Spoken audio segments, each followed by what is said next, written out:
Quand tu éduques une femme, c'est tout un peuple que tu élèves. Elle, c'est Madame Soso Amé Sefaka Valérie. Adjointe au maire à la commune Golfe 2 et coordinatrice nationale de l'association Appel Togo, elle transforme les blessures en espoir et des engagements en impact. Aujourd'hui, dans Parlons d'elle, on parle d'elle, celle-là qui ne change pas juste des vies, elle soulève des mondes. Bienvenue dans Parlons d'elle.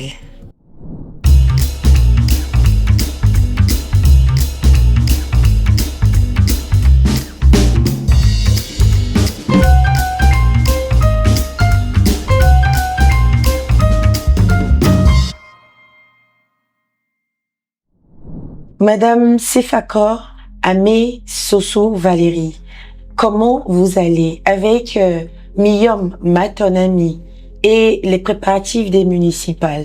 Comment est-ce que vous allez? Ah, vraiment, on est dedans.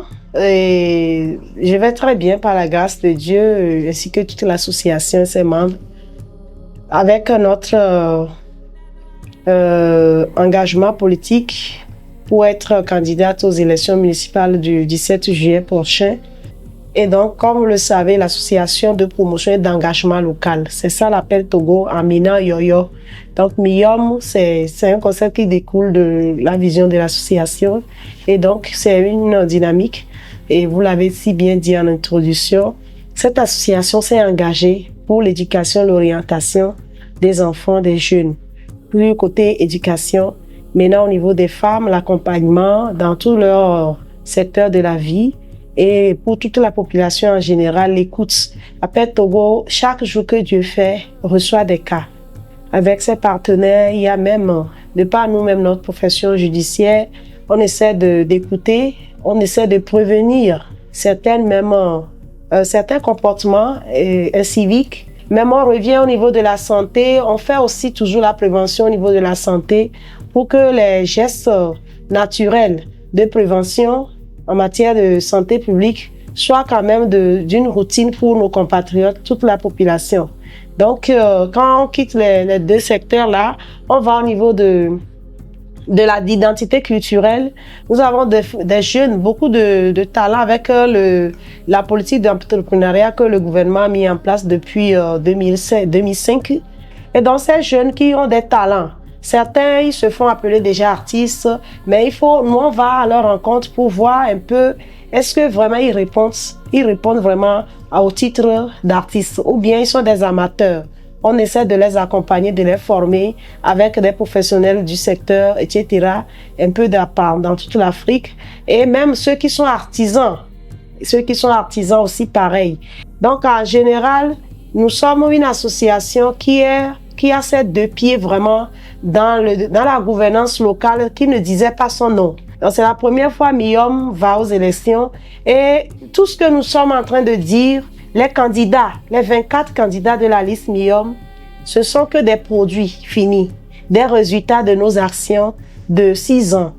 Et c'est une fierté pour nous, c'est une fierté qui nous anime, qui en même temps qui constitue un défi et en même temps une confirmation de notre mission. Alors, dites-moi, Madame Soso Amé Sefaka, qu'est-ce qui vous a motivé d'être aux côtés des autres, de répondre à l'appel des autres? Je suis devenue femme politique comme ça.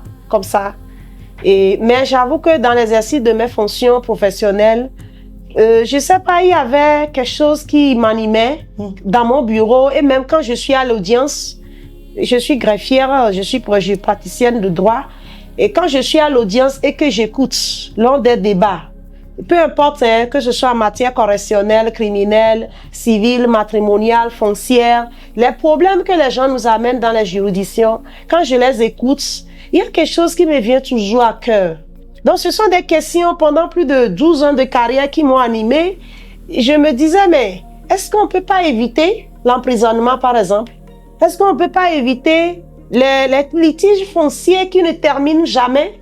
Est-ce qu'on ne peut pas éviter les querelles inutiles au sein des couples pour que les enfants, au lieu d'aller à l'école, quand je vois les enfants dans les tenues scolaires qui trimballent dans nos juridictions, au tribunal pour enfants, pour des questions de garde d'enfants, pension alimentaire. Moi, ça me faisait du mal.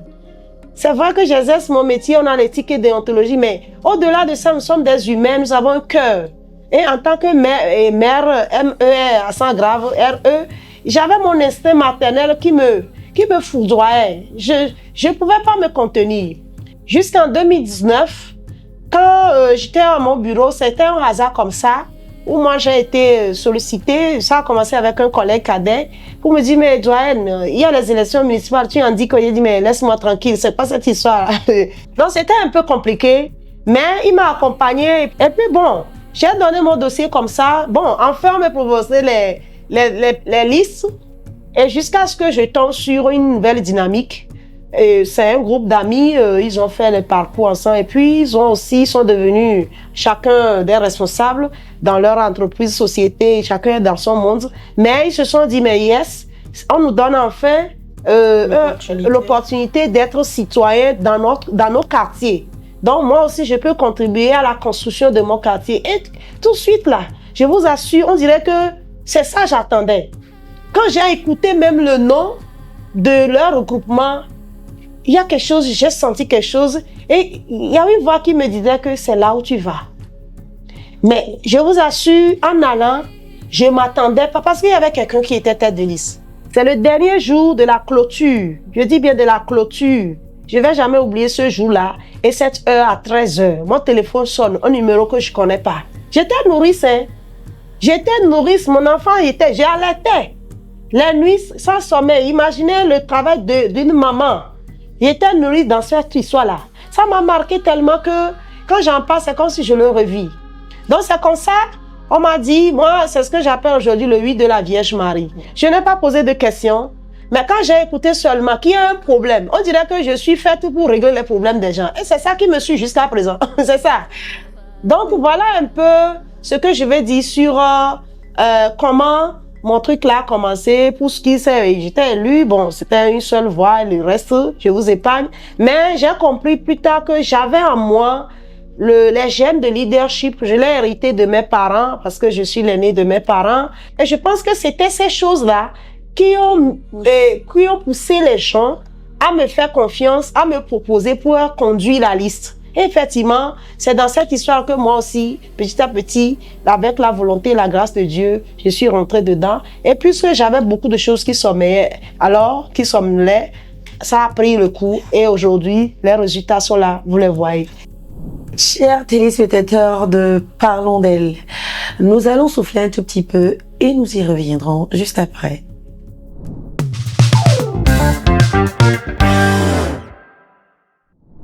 Dans la vie de tout être humain, on fait face forcément à des défis, je peux dire des problèmes.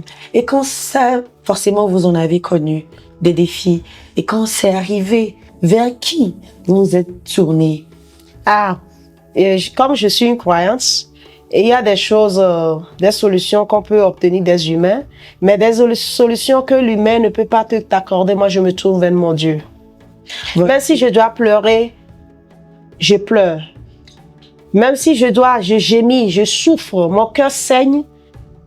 Et là-haut, il sait que sa fille est en train de souffrir. Et c'est ça aussi les démarches de foi. Les démarches de foi, moi je perçois notre créateur comme mon papa en fait. C'est comme s'il est mon papa. On le dit souvent, mais il faut le vivre. Il faut le vivre. Quand je souffre, toi aussi tu dois souffrir parce que je suis sortie de toi. Moi, je me réfugie, je suis pas une dévote du Sacré-Cœur. Je suis pas une dévote, mais moi il y a des dévotions qui sont venues naturellement comme ça. Et je me laisse accompagner. Vraiment, ma maman du ciel aussi, je me laisse allaiter par elle. Et je pense que c'est elle qui essuie souvent mes larmes et qui me console. Et le Saint-Esprit aussi, il est vraiment mon appui dans mes moments difficiles. Le Saint-Esprit est votre appui dans vos moments difficiles. Oui. Y a-t-il un verset atypique qu'on peut savoir ou un chant qui vous retient, qui vous donnait la force ou qui vous donne toujours la force parce que vous êtes toujours en combat, de tenir bon, d'être là pour nous, parce que être engagé, c'est pas rien. un chant ou un verset que vous pouvez partager avec nous, là? Il y a beaucoup de chants jaculatoires, de trucs là, mais que ce soit même la lecture divine, parce que moi, c'est ce que je fais, et avec la parole de Dieu, je fais la méditation spirituelle de la parole de Dieu, et grâce à l'Esprit Saint. Mais Dieu est amour. Ça, si Dieu est amour, sa fidélité demeure d'âge en âge. C'est-à-dire que c'est ça, s'il faut appeler devise. Ça résume tout, ça résume l'amour triomphe, l'amour pas l'amour, on a tout. Voilà. Alors, l'amour triomphe, la fidélité de Dieu triomphe et dure à jamais ou à toujours. Vous avez laissé comprendre. Nous sommes toujours sur le plateau de Parlons d'elle et nous sommes avec Madame Sossou Amé Sefako Valérie. Parlons à présent de Appel Togo. Vous êtes la directrice exécutive, pour ne pas dire la présidente de l'association Appel Togo. Quel est l'objectif concret de Appel Togo? Appel Togo, je l'avais dit plus ou moins dans l'entame de mes propos, intervient dans 5 domaines et ces 5 domaines, art, santé préventive, culture, tourisme, éducation, c'est pour promouvoir ces domaines-là et promouvoir et valoriser ces domaines. Et souvent, ces 2 verbes, quand on l'utilise, il y a des déclinaisons et de par nos actions, les gens comprennent vraiment ce qu'on appelle par promotion. Et comme je l'ai dit, derrière la promotion, quand on prend par exemple les arts, on va détecter les arts. Ceux qui sont déjà détectés, on les présente, on essaie de voir un peu à quel niveau ils sont et qu'est-ce qu'il faut faire pour que ça s'améliore, pour que ça soit représentatif au plan national, au plan régional, au plan international, pour que la personne, le créateur, soit fier de son talent. Mais nous sommes une association togolaise, mais certes, on a des actions vers tout le continent. Et je l'avais dit que nous faisons partie de ceux qui croient que le sous-sol, la Maman Africa a généré beaucoup d'enfants. Et elle compte sur ses enfants. Elle dit, je vous ai enfanté, venez. Il y a beaucoup de terres non cultivables en Afrique, au Togo. Et déjà à travers ça, vous savez comment on prend cela? On prend déjà les enfants et les étudiants. Les élèves et les étudiants, on les accompagne, on les oriente. On a essayé de complémenter cela, de proposer ça à notre mairie. Et aujourd'hui, bientôt les vacances, notre mairie Goff devait être encore envahie. Les élèves des lycées, des collèges qui viennent faire des stages.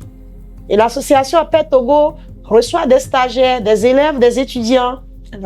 Pour faire avancer et les conflits familiaux, vous voyez les problèmes des couples et tout. En tout cas, on est au cœur de la vie quotidienne humaine, à tous les niveaux. Appel Togo croit à l'apocryphe, croit en 100% l'apocryphe de Lavoisier qui dit « Rien ne se perd, rien ne se crée, tout se transforme ». Nous y croyons comme si c'est la parole de Dieu. C'est pour ça que même le papier de rame que vous utilisez dans un bureau, nous on vous dit on a des talents que nous on a détectés, donnez-nous ces papiers. Je vais vous parler de la récupération des déchets et le recyclage des déchets à travers le tri. Donc, vous voyez que quelque part, nous sommes une association simple, mais on essaie d'accompagner toutes les couches sociales à tous les niveaux, de pouvoir assumer chacun sa part de responsabilité. Les dirigeants ont leur part de responsabilité, mais nous, la population, à tous les niveaux, nous avons aussi les nôtres. Et c'est ça, comme ça, que nous poussions avancer, construire nos communautés pour qu'on puisse rêver d'un continent qui puisse aussi se présenter comme un continent où tout va bien, où on ne peut pas chercher à sortir, mais on va rester pour mourir, vieillir, mourir, et pour que nos enfants, les générations futures puissent dire que nous avons eu des aînés, nos parents ont construit nos communautés pour nous. Voilà ce à quoi nous croyons et nous avançons avec.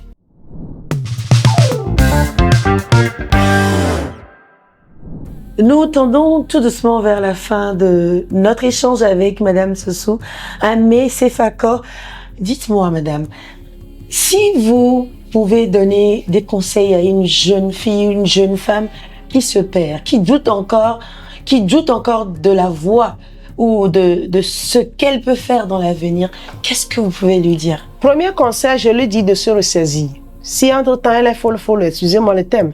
C'est qu'aujourd'hui, j'aime les appeler mes filles, elles sont toutes mes mes bien-aimés, hein, mes filles là, je leur dis, quand je les observe, bon, déborde d'énergie. Et puis ces énergies sont parfois,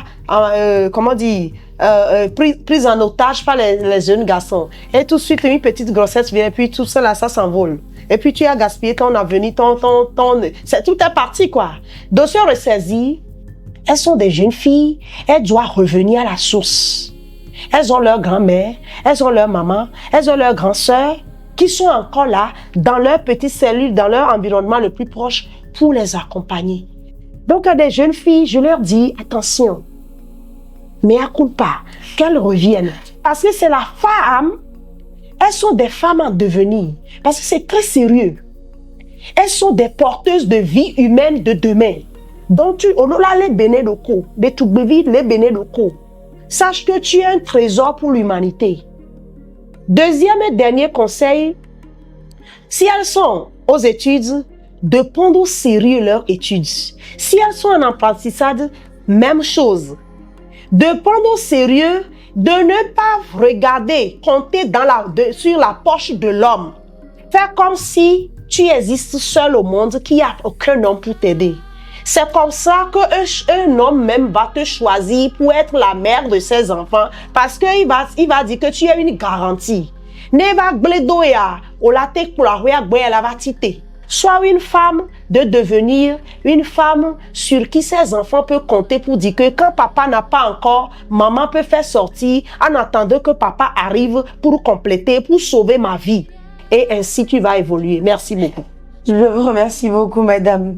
Merci beaucoup, madame. Je vous en prie, c'est moi qui vous dis merci pour cette belle opportunité de partager encore ça nous fait aussi du bien, hein, parce que quand vous nous posez ces questions qui nous ramènent à des années en arrière, vraiment, ça nous revient. Moi, je suis régénérée comme ça. Justement, c'est pour éveiller la conscience de juvénile, la conscience des jeunes, des jeunes qui arrivent. Les pousser à pouvoir ne pas rester dans leur coin, mais se lever, dire oui, je peux, et ne pas compter sur peut-être ce que vous venez de dire, compter sur les hommes ou l'argent de papa et de maman. Chers téléspectateurs, nous sommes arrivés à la fin de ce tout nouveau numéro de Parlons d'elle. C'était Parlons d'elle. On se revoit très très bientôt pour un nouveau numéro. Je vous laisse avec cette question. Et vous, chers téléspectateurs, quelle est la main tendue que vous avez cherchée pendant des années que vous n'avez pas trouvée? À très bientôt pour un nouveau numéro.